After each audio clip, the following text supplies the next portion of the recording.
we have made it look like team building is not important, especially when you look at the long term. I remember when West Ham started this project where they bought everybody. They failed to build a team that was balanced enough for different kind of managers. So most of the times, it was started under a team that was built for David Moyes. Then there was, at some point in time, Julian Lopetegui that came to take over the job. And then after that, Graham Potter came to take over the job. They have had a lot of changes. Now Nuno Espirito Santo has come to take over that job.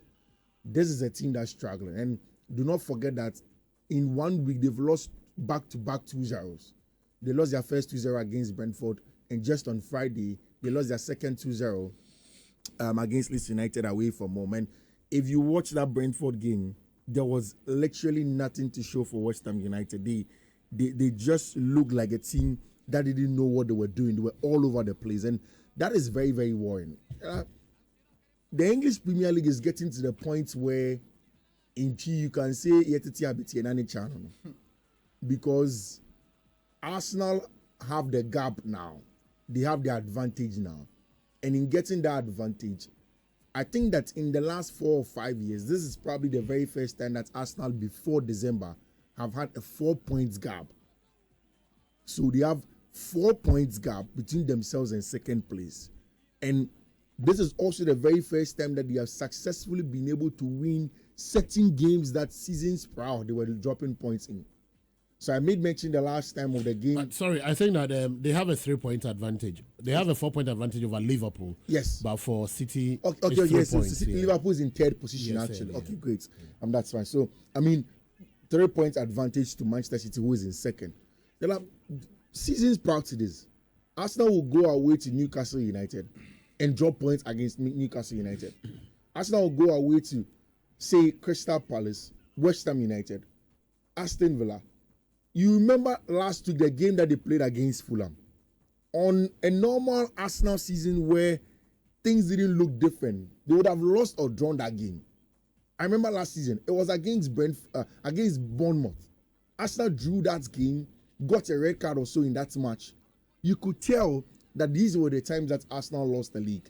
Last season also, there was one against Brighton and Hove Albion where Declan Rice had a second booking and then Arsenal lost the game. So these are the major games Arsenal drop points in that this season. They are not.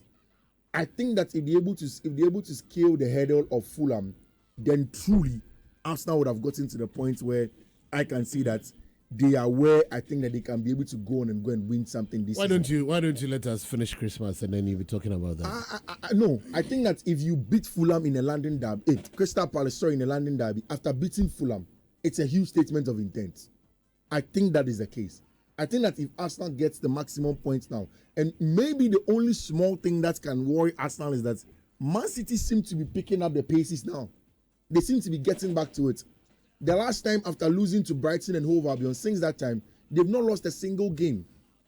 Whether it's in the league or what have you, it's only in the Champions that they drew against Monaco. But since then, they have been winning every league game since. And that tells you the quality that Manchester City are picking up. But then again, I think you look at the Arsenal team. Tell me where the weakness is. You don't find any. It's a team that from attack to defense, almost everything is perfect. This team has Davido Raya as the goalkeeper, has Kepa Arrizabalaga as assistant goalkeeper, has a centre back player today. Piero Nkapie has not even kicked the ball at Arsenal. Yeah. People forget. Look at the job of Calafiori. When people say Mikel Arteta is sometimes too defensive, I just roll my eyes. Because who cares? He has to win the league. And I've seen Calafiori and the likes attacking the box as late box crashes. Mikel Arteta is doing that. The last time we mentioned of the issues of the centre-back pair, if somebody gets injured, can you find someone that steps up and plays like that? Christian Mosquera is doing that. So it's a team that for me, there are still, when Arsenal were questioning the goal-scoring prowess of Gyökeres this season, we kept on saying that if you look at the Arsenal team, although Gyökeres is not scoring, Zubimendi scored a brace the last time. They are getting goals from almost everywhere. Midfield is getting goals. Defense is getting goals. Almost. Sorry about that. Sorry. Don't worry about that. Yeah, cool. like they are getting goals from everywhere. The last time was Gabriel Magalhaes. So for me, I think that the Craven Cottage one is going to be more difficult. Crystal Palace one is going to be more difficult. At the Selhurst Park, I think it's going to be more difficult for Arsenal because in midweek, Crystal Palace also lost in the Conference League. So it puts them in a very tight situation where Oliver Glasner would want to get points and then get back into winning ways. But definitely, Arsenal have all the momentum to go into that match. I had said several times, and I always say, and I'll say it again. I've heard people say that now Enzo Maresca is improving. Those people probably are just seeing. Tomorrow, Arsenal is at the Emirates. Yeah, at the Emirates, are playing at home. Yeah. But I've heard people say that Enzo Maresca is improving. Like I tell Zando, most of those people probably didn't pay attention to Enzo Maresca. They just judged Chelsea as a club that was in a tight place, in a difficult situation, and nothing else mattered to them at the time. So it was a little bit worrying. When Chelsea were going to play in that game against Ajax Amsterdam, when people started starting line, they were questioning Maresca and they said, how can you go and play a game like this and ring 10 changes on a team that played over the weekend? Teenagers. But again, people questioned teenagers. But then it was a night for teenagers. It was a night where, for the very first time in Champions League history, 3 teenagers scored for a team in the Champions League, and all of them came from Chelsea. One who is seen as probably one of the world's best emerging talents from South America, one from Barcelona's La Masia, and one with Ghanaian heritage from Cuba. So Tariq George, McGee, and Estevao, 3 boys that did the job for Chelsea Football Club. I said that... Was it Josh Echampo or Tariq George? Tariq George scored. Tariq George, yeah. Okay. I said that on the night, Chelsea would have to get some level of consistency and then gather momentum. Because Maresca needed wins, he has gotten the wins. He has won 4 games in the last 6 games. In the last 12 months, since March, Enzo Maresca has lost 4 games. In all of those 4 games, the only one that he didn't have a red card was that Bayern game. Every other game that he lost, he had a red card. So me have said that when it comes to coaches setting up their teams, only a few are close to Enzo Maresca. I mentioned the last time that in the league, if you mention top 5 managers, you would have to mention Maresca in terms of ability to coach a team. And this is some of the claims I made on Mikel Arteta from the beginning, you know. I didn't run away from it. I didn't wait till 3 years. I said it from the off when I saw it. It is like the way you are saying it, as if somebody has argued with you. But you have the floor and you're explaining yourself. I don't even get where you are coming from. Oh, you're not arguing with you now. You don't understand. If teenagers score, I understand. If teenagers score, they say it's history. That one too. But that was a Champions League record. History. It was a Champions League record. It won them a trophy or what? I don't even know. It's a record. So me, I don't understand. It's a record. You saw how I was looking at you. But it's a record. On the night, teenagers have, but these teenagers were selected to play. And obviously, I saw have you posted on the platform. And I was like, hey, the way they were. Are you celebrating this? Teenagers beating the ass 5-1. You don't celebrate. But how old was Ryan Bertrand when he started in the Champions League final? Is it the first time we are having teenagers? But they are saying that 3 in a team. And it gave them 10 points. It gave us 3 points. Chelsea pan. You were supporting Jose Mourinho. He went away to Newcastle. They ripped them. You came, we ripped you. So where are you getting there? Proceed. So I mean, I think Maresca needs to get consistency. Okay. He's playing against Sunderland at the Stamford Bridge today. He has a good record at home. But Lebris is a stubborn manager. He would want to come and play. I think yesterday Chelsea also got one of the best news that they've not gotten in a long time with the imminent return of Liam Delap, who is going to be in very, very soon. It looks as if Joao Pedro thrives very much when there is a main striker and he plays behind him. Well, it looks like his fire is quenching. No, it's not quenching. He has held the team down. Oh, really? He was the one that held the team down. But you know, when he started, I mean, he was almost everywhere. Pedro, you know, but then we don't hear of him. But I know he was, at that time, he was playing with a number 9. The number 9 was Liam Delap, and he was behind him. Okay. In the absence of Liam Delap, it's going to be difficult. I expect that Chelsea go on. All right. They win. Let's touch on the Classico. Yeah, the Classico, sure. I expect that Chelsea go on and they go and win that match over the Manchester United are playing against Brighton and Hove Albion. It's a game that either of the teams will win. But they've not beaten Brighton in over some 7-8 years or so. It's a very difficult game for Manchester United, although they are playing at home. It's going to be a tough Brighton has been a very, very stubborn customer. Very, very stubborn for them also. The line when it goes to the Spanish La Liga, are you confident of Barcelona? I was until I think the last 2 or 3 matches. But well, you see, I can see Madrid has picked up. Yeah. They have picked up from where they started. And for me, if you look at the two currently, looking at tomorrow's game, I think that Madrid will start ahead of Barcelona. The issue with Barca is that they've missed Rafinha. That player is a key cog in the Barcelona setup, the Lali. I mean, Lamine Yamal literally is the face of the team. But technically, if you watch Barcelona closely, without Rafinha, I'm telling you, the guy.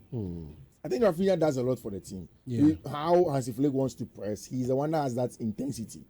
And most of the times, without Rafinha, that intensity is absent. And if you look at the recent games, of course, when you are playing a high line with intensity, if the intensity is not there, the high line is literally useless. So you need Rafinha. And his absence has really affected them. Yes, they are getting goals from Marcus Rashford. Rafinha is coming in and Lamine Yamal is coming in and he's delivering. But then again, the bigger problem is in that intensity and keeping it very compact at the top. Just so they'll be able to press and counter press well and win the ball back. Like you said, I agree with you. I think Madrid go into this one as favorites. Favorites in every sense of it because one, they will be able to play at home at the Santiago Bernabeu.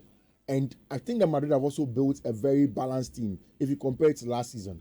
Under Carlo Ancelotti, Madrid struggled to get balance. Now, Xabi Alonso have gotten his team to work hard for each other. And even this morning, he's thinking of either starting Franco Mastantuano or Federico Valverde, whoever he wants to start, because at the end of the day, it's about who works hard for the team, who is willing to work for the team. Ada Gole has shown an excellent form. He is creating and playing very, very well and helping Kylian Mbappe score goals. For me, I think that this one, my money is on Real Madrid. The line in Italy, there's going to be Napoli versus Inter. I'm very surprised by how Antonio Conte's season is going. Yeah, but Napoli was disappointing in the Champions League. Yeah. And even losing by 6. PSV end of it. Yeah. Even the weekend before, they lost to Torino. In the Serie A. Yeah, they lost to them, and now he's under some pressure. I have been pleasantly surprised by Christian Kivu because I didn't expect Christian Kivu to do well with this Inter team, especially after Simeone Inzaghi. But he's doing a good job, and I hear that in the last 3 or 4 games that Inter has played against Napoli has ended in draws. I'm expecting that this one probably also end in a draw again at the Maradona. All right, so it's 10 minutes after 7 here on your superstation, Love 99.5 FM. So just gone by with the fixtures for the weekend. And I told you earlier that Bruno Fernandes has said that he will not discuss his future with anyone until after next year's World Cup. So it looks as if he's opening the door to leave at the end of the season. I don't know whether his ambitions or his objectives would have been met anyway, because he says that he had some unfulfilled and promises that he had to fulfill. That's why he decided to stay at Manchester United. We wait to see. I was actually surprised he took the decision to stay at the United, because I mean, at the time that he was staying, it looks like he was the only good player in the United setup. So when he made that decision, I'm staying on at Man United, I was really surprised, especially when he had a lot of offers. And so, well, if he's opening for a move probably from next summer, we'll look forward to it. But I was surprised he stayed at the United. Anyway, it's 11 after 7, 03220-83596, 83597. You can start.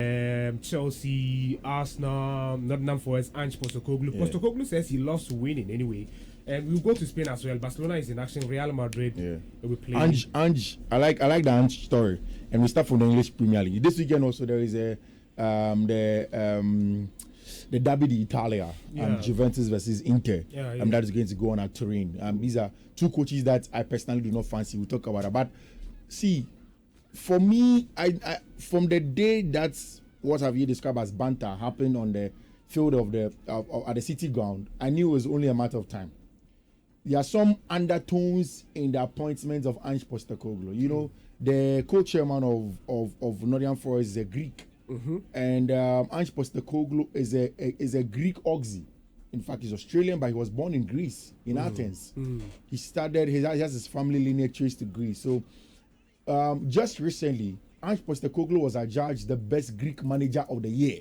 Okay. And it was Nottingham Forest's manager, co-chairman that handed over the trophy to him. Okay, after winning the award. Exactly. Okay. I mean, of course, regardless of all of that, I think when you go to Australia and Greece, the two managers that people think have transformed their game there, Ange Postecoglou is one of them. So he won a trophy last season. Yeah, in Greek football folklore in recent times at Olympiacos and the likes, and also in Australian football, Ange Postecoglou is a huge guy. Okay. Again, in the context of Tottenham Hotspur, if you listen to someone like Daniel Levy describes the situation as they felt that Ange Postecoglou had done well at the tail end of the season. In fact, the games that he had played, winning also the Europa League, they felt okay, Postecoglou was doing a very good job. But they thought that the sample size of he struggling compared to the sample size of he doing well was a little bit too small, and that they had to let him go. I think that it's a different Nottingham Forest team for him. People have criticized Ange for not changing his ways and his style of play, but I think that he has done well. I think that he's going to change that style of play because, like Javier mentioned, the Nottingham Forest team is completely different from the Tottenham Hotspur team. It's a team that is built on defensive solidity, winning of duels, second balls, and a lot of turnovers. That's Nuno Espirito Santo built at Nottingham Forest, and he has to change something from it. But that's all around the quality team. If you have that defense of Milankovic, that's one thing that Ange Postecoglou spoke about. I mean, Zando, you speak about having pity for Josep Guardiola, but you forgot to have pity for Ange Postecoglou last season. He was the Premier League manager with the most injuries. At some point in time, he didn't have a single centre back. Yes, they had to go and bring in Kevin Danso from France to come and play for him. Mickey van der Ven was injured. Cuti Romero was injured. He had almost all of the backline. It was only one senior player that was available for him. But he still managed to keep them and win a European trophy. Okay. Mind you, in the contest of Tottenham Hotspur, winning a European trophy, Europa League is huge. Okay. So when he said he always won in his second season, he did win, and like he said yesterday as well, he says he will win in Nottingham Forest. I want to believe that he will win. I think that one of the managers that I like to listen to, yes, the performance at the tail end of the season were not too good, especially in the middle, but I still think that I want to see how Ange Postecoglou do at Nottingham Forest. Arsenal are playing against them. I think that Arsenal are at a point where Noni Madueke has a huge opportunity to prove to people why he was bought at Arsenal. You know, this week, after England's games against Andorra and then Serbia, Gary Neville, who was one of the huge critics of Noni Madueke, has come out to say that at England and then now at Arsenal, he sees Noni Madueke. He sees the quality of Noni Madueke. You see, people just view things with different spectacles. Okay. Gary Neville and the likes only viewed Noni Madueke because he was wearing a Chelsea jersey. He is quality. We've spoken about the data. Nobody has to go back to the data again. It's clear. In the English Premier League, the winger with the most penalty box entries or penetrations is Noni Madueke. He's dangerous from out wide. In that game Arsenal played against Liverpool, anybody who watched the game could tell that he was the most dangerous attacker on the field of play. I see. On a field where there was Mohamed Salah and the likes, he was the most dangerous person. And he was important. After the game, Arne Slot came out and said that, you know what, he gave Milos Kerkez a run for his money. Yeah. And that's the quality. With Bukayo Saka going down injured, it's a huge opportunity for Noni Madueke to step up. He scored against Serbia last weekend, right? Yeah, he scored against Serbia. In the game against Andorra, he was one of the highest rated players in there. And I was not surprised when Gary Neville said that, oh, now at Arsenal, he can see what he does. It is because people were looking at Chelsea with a different perspective. That, okay, they are just small boys. So if they are small boys, then they are not good enough. They are just little people who may not be good. So even if he does something that's good, people tend to criticize. But he's the same player. That's what I'm saying. If he's performing well at Chelsea, you could see it. And if he's performing at Arsenal too, you can also see. But how are you telling me that one game at Arsenal, one game for England, now you're saying that he's performing? So are you saying that Noni Madueke never attracted plaudits when he was playing for Chelsea? No, I'm saying that you can look at the statement of Neville before we go on. Neville says that he's a different player than he was at Chelsea. It's not about just one game. Hey. But Noni was this good at Chelsea. And he has been this good at Arsenal. I see. I mean, so I expect that Arsenal will go on and then win that game against Nottingham Forest at home. It's going to be a Herculean job for Ange Postecoglou as Nottingham Forest manager. I mean, it's an early game, so you want to be a little bit careful, but definitely, I think that Arsenal are going to get a job. I mean, in other conversations in the English Premier League still, see, on Saturday evening, we're expecting that Newcastle will have a big opening for Yohan Wissa when they stay at home to play against Wolves. Wolves in recent games have been struggling. In the tail end of last season, when Jose Pereira came in, he did very well. But it looks as if they are struggling. I expect Newcastle to stay at home and then get a job done against them. So one, very last one, 2 more games in the English Premier League, then we'll move on. West Ham United are playing against Nottingham Forest. Mohamed Kudus is going away. I was telling somebody that if you look at the game that Ghana played in these 2 windows, Mohamed Kudus set up a goal in a way that I've said 2 weeks ago that it looks as if Thomas Frank is influencing Mohamed Kudus in the right way. The cross from the right side. Yes, the simple balls, especially when you get in dangerous areas. And in the game Tottenham Hotspur played in the, I think, the second game at the Tottenham Hotspur Stadium, he set up Richarlison. And it tells you that in areas like that, you don't have to showboat, you don't have to take extra touches. You just have to find your man in the box. He did it against Chad in N'Djamena. He had done it before for Tottenham Hotspur. Kudus is getting to that level. Yesterday, the Athletic reported that before Chelsea went for the Club World Cup, Chelsea nearly signed Mohamed Kudus. But that's not, is it true? The Athletic reported. So, I mean, they are very, very credible. So, take it from them. The Athletic say that Chelsea agreed personal terms with Mohamed Kudus and went to Tottenham Hotspur and asked them to pay 40 million and then add Kenan Drisby to it. And Tottenham, West Ham United said they were not going to do that. Kudus is going back to West Ham United. West Ham have been struggling a little bit. Last weekend, they got a win before the international break under Graham Potter. But then he went away and won nicely. He says that he can build a team. But that was a surprising result anyway. Exactly. I mean, given West Ham United's current form, but of course, he still won, so you give him credit. And Tottenham Hotspur said he'll go. I think that this game will have at least 2 goals in there. Then in the evening, we have the big one. For Graham Potter, is he under pressure? Because it looks like they are preparing Frank Lampard to take over. Yes, I hear that they have given him just a few more games. If he doesn't succeed, they are going to sack him. So he's definitely. And bring who? Frank Lampard? I don't know if it's going to be Frank Lampard, but then whoever comes in, what I know is that they are going to bring in a new manager to come in. Chelsea legend Frank Lampard. Frank Lampard for West Ham United. Why Frank Lampard? Is he not a coach? Frank Lampard. Is he no coach? You sack Graham Potter and you want to bring Frank Lampard. But that's what Chelsea did. Who are those managing? But that's what Chelsea did. Your Chelsea, that's what Chelsea did. But I was against it right from the beginning. It didn't work. Who are those? But Frank Lampard is doing very well in the Championship. The Championship, but the Premier League. Championship coach. But the same managers have come for the Champions League, they've done well. Lampard is the Championship coach. Oh, Masha. How many managers apart from the But Frank Lampard is doing well right now.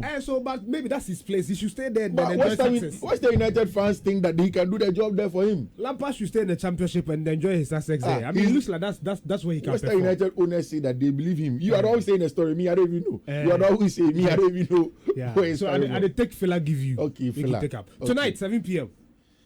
Enzo Maresca, I went to, as you suggested, I went to BBC. Both of you love BBC.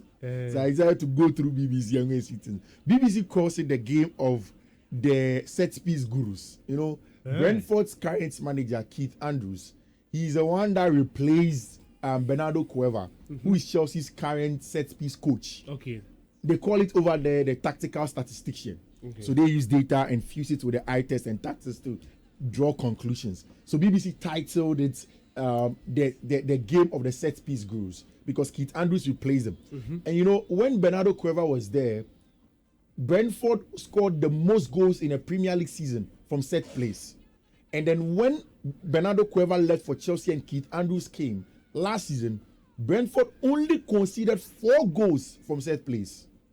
Zando, just 4 goals from set plays. And it's the least throughout the season that any team has conceded from set plays. So it tells you these are 2 coaches that are very big on set plays that are coming to face each other. In fact, this season, Chelsea has scored 7 goals. 5 of them have come from set plays. Only 2 of them have come from open play. And it looks as if Bernardo Cueva's influence is being seen at Chelsea Football Club. It looks as if Enzo Maresca is getting the best out of Bernardo Cueva. Because if you look at the equalizer against West Ham United, it was a very, very good corner kick routine. Excellently delivered, flicked by Marco Correa, and then the second ball won by Joao Pedro. The next one again from Moises Caicedo. Chelsea had played another one in the game against Fulham, which was also a very crucial goal at on the brink of halftime.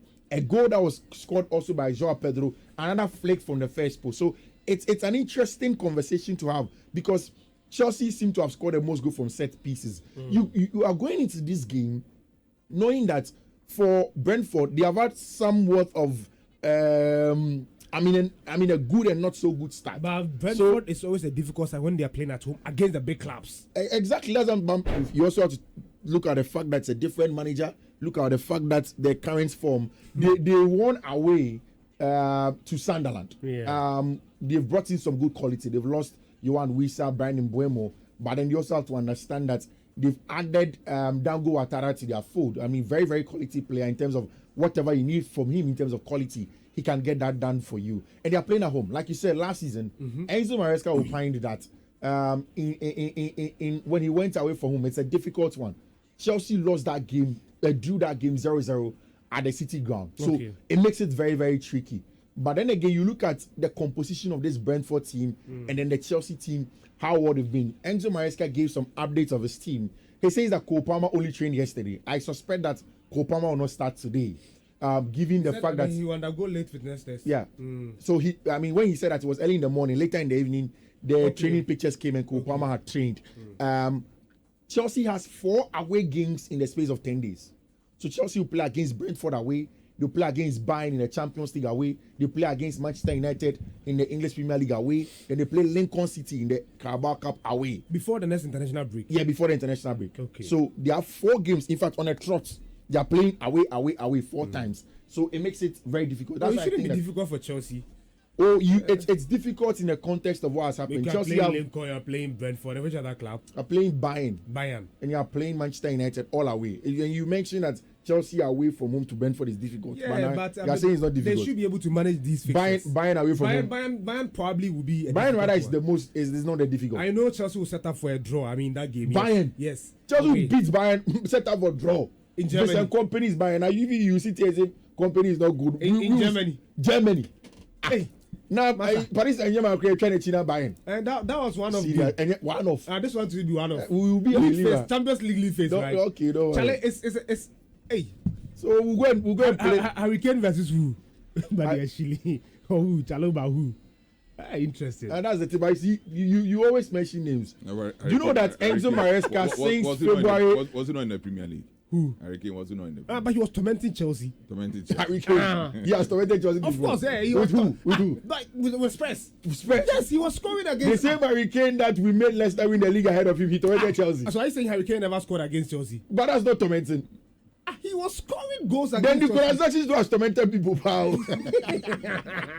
Hey, Charlie. But Chelsea versus... But we talk about that when the Champions League. This Chelsea defense thing... Do you know that Chelsea have... Let's begin to wrap up for me. Chelsea has one of the strongest defense in the English Premier League this season. Based on stats? Now, defense there, you want to base it on what? I mean, to ask you. Goalkeeping and defense, you don't base with your eye. Apart from data stats, you have eye test. No, use your eye to watch. Now, the thing, watch it 2. You share 1, I share 3, was the eye test. Charlie, Emiliano Martinez was always conceding goals, but we all know that he's a good goalkeeper. And on your team, no? Huh? Victor Valdes was not a good goalkeeper, but he was not considered at Barcelona. Who told you he wasn't a good goalkeeper? Because you didn't like what we saw. He said he's not a good goalkeeper. He's not a good goalkeeper. He was not a good goalkeeper. Oh, but that thing there, stop. Go defense there. We are show. Wash. And then the eye test to say you continue. So since February of 2025, Chelsea have considered the least goals in the English Premier League. Okay. And again, these are things that are facts from him. If you consider just 9 goals in all of the games that you've played, and that is huge. I think that going away to Brentford, it shouldn't be a difficult game. I mean, in as much as Brentford is a difficult place to play, I think that the fact that it's going to be in the evening is a good one for Chelsea. So Chelsea is winning. And they are going to be successful. Yeah, I think they are going to win. If you go to the Spanish La Liga, Madrid are playing a tricky game, you know. I wanted you to finish with the Manchester derby like 30 seconds before you go to Spain. City, Man United. Have you to see, come in? The game is going to be very, very chaotic. And the United versus City game. Yeah, and that's how Ruben Amorim wants it. Pep would want to have a foothold of the game. You see, Ruben Amorim has success playing against Manchester City because usually Pep doesn't get the control that he needs. And that's how he wants to go into this game.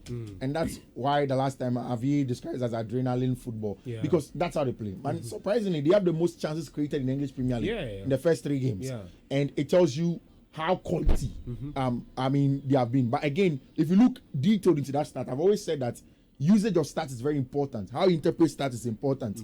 It is clear if you look at the other statistics, Manchester United are the team that play less passes to create chance. What it means is that they are very direct. One ball, they go direct into Mbeumo to hold that play. They go direct into Cunha or Sesko. Cunha is a little bit doubtful for this game. So it's a team that will worry Manchester City because they have the players to go long balls to pick up the second balls and hex them. And create chances. Yes, and that's what Pep Guardiola doesn't like. But I think they should be able to take their chances because, we watched the game against Arsenal. For me, Man United were the better side on the night. Yeah. But they failed to take their chances, and that was something that really hurts them. Well, if you're creating the chance, you're not scoring. So that's exactly what Mikel Arteta said. That in games like that, it doesn't matter how much chance you create. It's about you converting in the moment. And if you look at this game again, like you say, you can't buy Cunha, Mbeumo and then Sesko for that amount of money. I always said that they don't need Benjamin Sesko. They needed a midfielder. But you can't buy these players and not be scoring the goals that you have to score. So it's a little bit worrying. They have to convert them. But they are playing against a City team, whose defense is also very jittery. Josko Guardiola is So speaking of Josko Guardiola, I have a list of about the injured players. Yes. Marcus Bettinelli is injured. Mateo Kovacic, Josko Guardiola, Savinho, Ryan Cherki, Ryan Ait-Nouri. And Fabrizio even just reported how many weeks is he going to be out? For 5 weeks. Yeah, 5 weeks. He'll be out for 5 weeks. That's a little over 1 month. For this month, he'll be out. Possibly, he's going to return after the next international window. And Bettinelli is a goalkeeper. Marcus Bettinelli, Chelsea gave him to Man City. Yeah, and apart from that, I think that the old guy there will be Mateo Kovacic, and who again? Yeah, Josko Guardiola is injured. Kuznetsov is injured. Rico Luis. Okay, so we have Umar Mahmoud, Savinho, Phil Foden, Ryan Cherki, Mateo Kovacic, Nico O'Reilly, Josko Guardiola. Then the Kuznetsov, I don't think he's a regular. Pep Kafra. Right, Ait-Nouri, John Stones, Rico Lewis. How many defenders are you counting? 1, 2, 3, 4, 5, right? 5 defenders. So that fits into what Fiifi is saying. 2 forwards, 4 midfielders. Ange Postecoglou had 10. But these are 10 players listed on the screen. 1, 2, 3, 4, 5, 6, 7, 8, 9, for the bad man. So this is 11. 11. Oh, Pep Kafra. Pep Guardiola. Kafra, what? Are you done? So who is winning?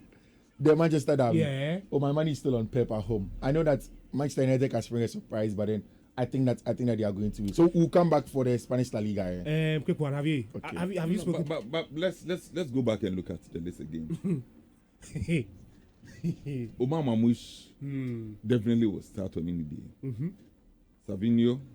This team, he will if he's fully fit, but for the transfer saga. No, Javier. If he's fully fit, but for the transfer saga, he's going to be a starter at Man City. Maybe we have to put him on the bench and say maybe you come on when the game is almost done and something like that. Because you don't only need 11 players on the field. You also need some players on the bench to come on as substitute if things don't go well for you. So Phil Foden, a regular. I mean, no doubt about it. Ryan Cherki, a regular now. Mateo Kovacic. In this team, Rodri is back. So no, in the absence of Mikel Gundogan, in this team, he's supposed to be a starter. No, but he used to play Rodri's role. I don't know whether with Rodri back. Pep was playing Rodri and Mikel Gundogan. Yeah, he was. So in the absence of Rodri, then I don't think that he still have the chance to just play. Josko Guardiola was a starter. Nico O'Reilly, maybe a sub sometimes.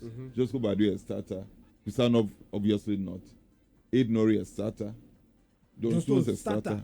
Rico Lewis is starter. So how many starters are you counting? 1, 2, 3, like 5. Yes. Oh, Pep Kafra. 5 out of 11 players. So that's I feel that can be very telling. That can be very telling. And if you look at the type of injuries, we have knee, we have knock, we have foot, thigh, Achilles one is Matthew Kovacic one is I think those you are science students, so maybe you'll be able to advise me better. Achilles is I think it's serious, huh? Very, very serious. This side. He can be if he's operator, he can be out for a year. That's what personal Kimpembe suffered. Yeah, Achilles is a very serious injury. Then we have knock, half foot, muscle knock. The knock is not serious. The knock also so for Rico Lewis knock. Savinho. Then I'm coming from the bottom. Guardiola knock, then Sabino knock. Mamouche has a knee problem. I don't know the extent of knee injury that he suffered. I think that he suffered the injury when he played for Egypt at the international. But what has occasioned all these injuries? No, but this is football now, and Steve, that is why some of these managers, they are a bit reluctant when it comes to releasing some of these players for some of these national assignments. And I think that the reason why FIFA also came up with the rule that you cannot keep the player, because if they had the power to do that, I'm sure most of these managers will not allow their players to leave. They get it, especially some key players. They will not allow them to leave. But FIFA has been very smart with that. That you can't do that. Once it's time for them to go and play for the national team, the national team invites them. It is mandatory. But I mean, the October international window doesn't make sense to me. You know, honesty. You break the leagues for international window somewhere September, and then they come back and play for like 3-4 weeks. Then they go back for another international break. Why don't we? I mean, for the 2 matches that you're gonna, for example, Ghana is going to play in the World Cup qualifiers next month. Like 2 matches. Add the 2 weeks to this window. Let's make sure that we are done. So once the players go back to their club side, they will be on out to December. But see, I think that the rationale behind that is just to make sure that the players also have some time, because it's a bit congested. If you look at it, some of these players have started complaining. Yeah, they started complaining from last season. Courtois and Rodri, most of them complain about the fact that it is too congested. I mean, they don't have time to even rest. You get it? So I think that's the reason why they've scheduled it that way, so that at least the players can come and play. They can have some time also to rest before they play for their club side. Then, from all indications, it's getting very, very, very serious. One, because of the way we have used these players, and the more they play, the more they become susceptible to some of these injuries and things like that. You get it? So how many Chelsea players are injured? Manfred, how many Chelsea players are injured? I know about Palmer and Palmer is back. So you see, have you Chelsea played more matches? They are managing their situation. So it means City probably is not doing something right. But what are you saying? What are they injury to Mamouche, one that he went to get injured at injury. No, hold on. Javier wants to link that to the fixture congestion. I'm saying that congestion is an issue. It's an issue, I agree. Yeah. But Chelsea, as we speak, probably has been able to manage their situation, because the Chelsea players that are injured are not even up to 10. Chelsea players, they had more than that. And there are players that Arsenal have a lot of injuries, but they even play less matches. So it's not about how you manage the issue. I mean, some of these players, sometimes they'll go down. Arsenal have Havertz down. When you say manage, these players essentially just have to make sure that they have depth. The clubs have to just make sure they have depth in the team. Apart from that, what else will you do? Javier, you shut it down. Have you just shut my argument down? Someone, let's go. What were you expecting? But I honestly, I feel sorry for Pep Guardiola. I think that if 10 players and about 5 of these players are started. If there's any good time for Ruben Amorim to also get his samba, I think it's this game. But I mean, he beat him last season at it. I know, but I mean, he's gone through a bad patch lately. Okay. That is why they over celebrated when they won their last game, because the celebration was just too much. No, it's because of how the win came about. I mean, last minute winner from Bruno Fernandes from the penalty spot. Celebrating as if you won the league. You get it? Yeah. So he is also under a lot of pressure. I think that between the two of them, he's more under pressure. No. He's more under pressure than Pep. No. Have you know? One is better than the other. No, I'm talking about pressure. But this one has 4 over 9. You have 3 over 9. So 4 over 9 is it not a fact? Is it not a fact? What if 4 over 9, 3 over 9? Hey, somebody has 4 over 9. You have 3 over 9, and you are telling me this one, the eye test doesn't work. Another technical knockout. But Steve, honestly, if Pep is to lose this game. You think he will come under a lot of criticism than when this Pep, you were supposed to be sacked last season. They are just scared of him. They are just afraid of him. Sack him? Of course. But Pep lost about 10 matches last season. So if you lose 10 matches, that's sack him. I thought you said he's your friend. But he's my friend. But I'm just telling the truth. That what happened to Pep last? He was supposed to be fired last season. Yes, but because he struck a lot of success with Man City, probably they wanted to give him more time. They gave him the time because those at City have realized that he needs to rebuild. He needs to rebuild because the fact that he was shambolic last season. He needs to rebuild because he's won virtually everything with these old players, and all these players are going off. So there's a need for a rebuild. And who is around, who is better than Pep to lead that rebuilding process? Yeah, I know who is better than Pep anyway. Mourinho. Oh, you continue. Okay. that rebuilding process. That is why he's there. And I said earlier that it is not going to be drastic. I mean, this change is not going to be drastic. It will take time. Yes, gradually, and it will take some time for him to build a team like what he built some years ago and won a lot of trophies. Exactly. I mean, even when he came, I think it took him some time before he was able to build a formidable team. Yes, so from the time he arrived at City, I mean, City had won the Premier League, but they were not that very good. Yeah. He had to bring in some new players to augment the squad. Then he started getting his own team and he started winning. You get it? So that is the process that I think that the City guys. So we should give him time. No, that is why that is why he's there. Okay, we should give him time. Because they think that if there's anybody around who can lead the rebuilding process, it's Pep Guardiola. He's the only one that they think can lead the rebuilding process. But we should see some progress. I mean, we should see after 3 games. Look, 3 over 9, the Javier is bad though. After 3 games. Yes, of course. 3 over 9. But you have 7 over 9. If Ruben Amorim does not beat this Pep team, I'll be surprised. You'll be surprised. Manfred, quick one, Italy, and then let me open the phone lines, and then Spain. Quick one, like 2 minutes. Oh, you can't talk about a game in 2 minutes, but of course, when you go to Spain, Real Madrid are playing against Real Sociedad. Very interesting game because they are going away to the Anoeta. And Xabi Alonso has been adjudged the best Spanish manager in the month, the best Spanish La Liga, manager of the month in the Spanish La Liga for last month. And I think that he deserves it. I've been saying this for some time now that Madrid are not doing anything flamboyant. On the field of play, they are not playing too expansive, they are not playing too different. But there are 2 specific things that Xabi Alonso has done. He has gotten the team to be balanced as he has always wanted it. And it's simple decision making, even beyond tactics and what have you. It's really about wisdom and understanding that that's what the team needs. So dropping of Rodrigo Goes to make sure that he brings in Franco Mastantuono, who makes sure that he heralds that right-hand side to win the ball back for them and lead to the counter press has been important. And he has given a different role to Federico Valverde, whose job essentially is to drop deep at any time Trent Alexander-Arnold pushes up to get into that hole and get a job done for them. So, I mean, you are getting the Madrid team doing the right things at the right time. Dropping Vinicius Jr. was important because since Vini came, he created that Mbappe goal and he scored as well. So you can really tell that any time that he makes those decisions, he are the right ones to do. Also, the good decision of knowing that you can't play both Eder Militao and Antonio Rudiger as the 2 center backs because both of them are erratic. You need one calmer and then one as the aggressor. And that also looks to be working because you have a team that now has a calm center back in Dean Heitson, an aggressive one. We hear that Antonio Rudiger is injured, but that game away to Anoeta is going to be very difficult because Real Sociedad are very, very stubborn when you go to the San Sebastian. Very, very difficult team to play against. But I'm expecting at least Madrid are going to win either of the halves. Okay. Either first half or second half, they will win it. Or even if they win, it's going to be a slight win for them over there.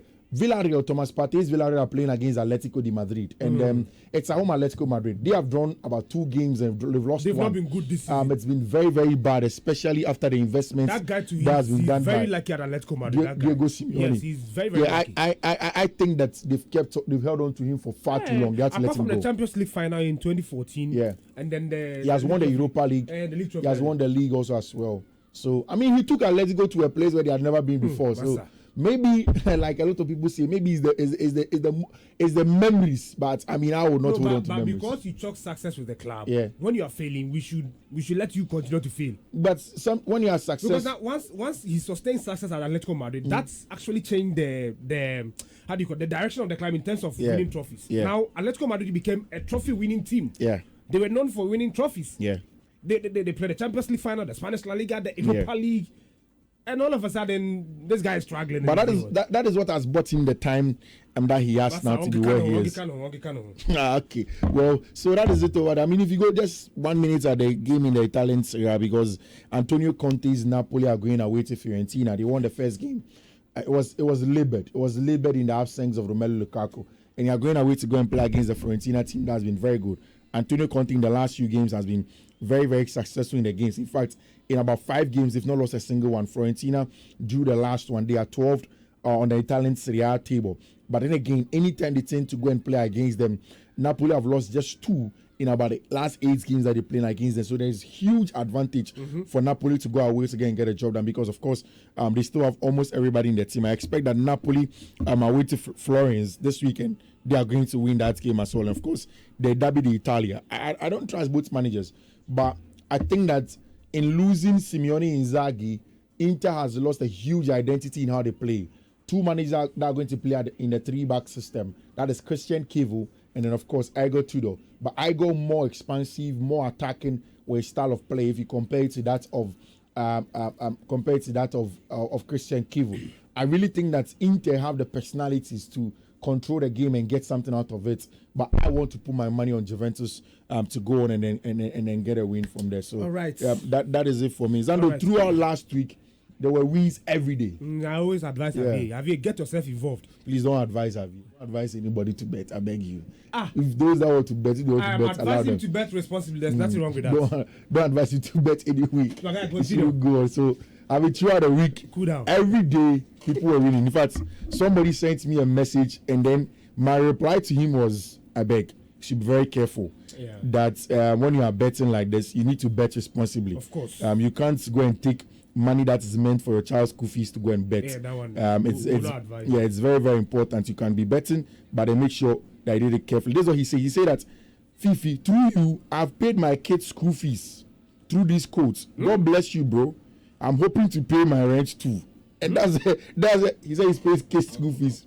So that's the level. That's why I told you that, Masa. Be very careful. Why you can't be hoping to pay your rent. You want to reach the level where you use bet to pay your rent. Yeah, you pay school fees. It's okay. I beg you. What did he say? God bless you for what? Hey, now he's winning. Now why won't God bless me? Every day he's winning 500, 6,000 Ghana. Nobody's paying him that amount. He'll be happy. Just like an arm robber telling you that God bless you for helping. Oh, but nobody has stolen anybody's money. Nobody has stolen anybody's money. No, this one is wrong comparison. It's wrong. Your comparison is wrong. It has fallen flat. God will bless you. No, he didn't say. He said it has fallen flat. It has fallen flat. God will bless you for causing somebody to sin. Your argument has fallen flat. Sin. Okay, we hear you. God will bless you for causing somebody to sin. Your argument has fallen flat. What argument is a tough form? Charlie, what's the code? Today's codes are there. Solid ones. So let us go through them for those who are investors. You can write them or you can go to Fiifi Manfred on all social media handles, Facebook, Twitter, all of those places you find them. The first one is BW10D4E5A7.